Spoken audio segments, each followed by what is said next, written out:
Maithili express की शानदार प्रस्तुति।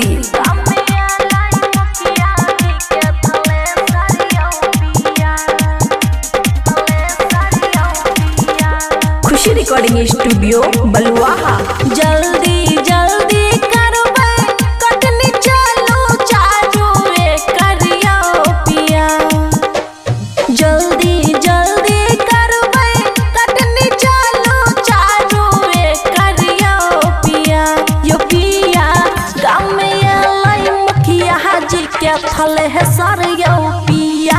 यो पिया गाँव में अलै मुखिया जी के थल है सर यो पिया।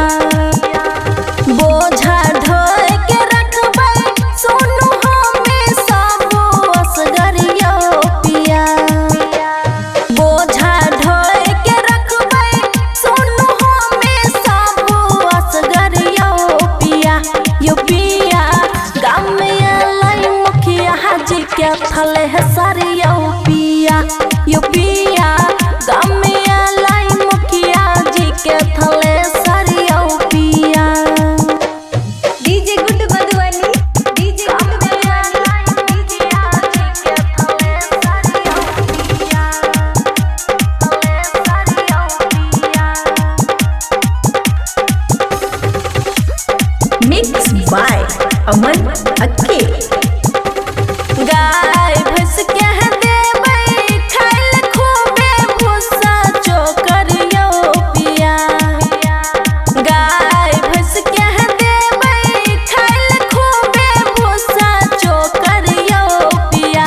यो पिया गाँव में अलै मुखिया जी के थल है सर यो पिया।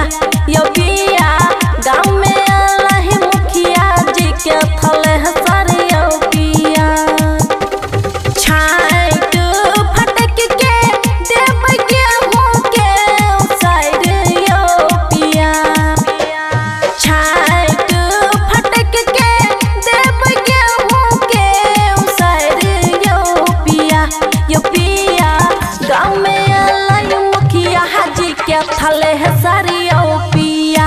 यो पिया गाँव में अलै मुखिया जी के थल है सर यो पिया। DJ good Madhubani, DJ good Madhubani, DJ good Madhubani. गाँव में अलै मुखिया जी के थल सर यो पिया। थल सर यो पिया। खुशी रिकॉर्डिंग स्टूडियो बलुआहा। रोशन दीवाना आप करबै केते देरी यो पिया। रोशन दीवाना करबै अब केते देरी यो पिया। यो पिया गाँव में अलै मुखिया जी के थल है सर यो पिया। यो पिया गाँव में अलै मुखिया जी के थल है सर यो पिया। झटपट करै खुशी हेतै सबसे बहुत सवेरे यो पिया। झटपट करै खुशी हेतै सबसे बहुत सवेरे यो पिया। यो पिया गाँव में अलै मुखिया जी के थल है सर यो पिया। यो पिया गाँव में अलै मुखिया जी के थल है सर यो पिया। खुशी रिकॉर्डिंग स्टूडियो बलुआहा।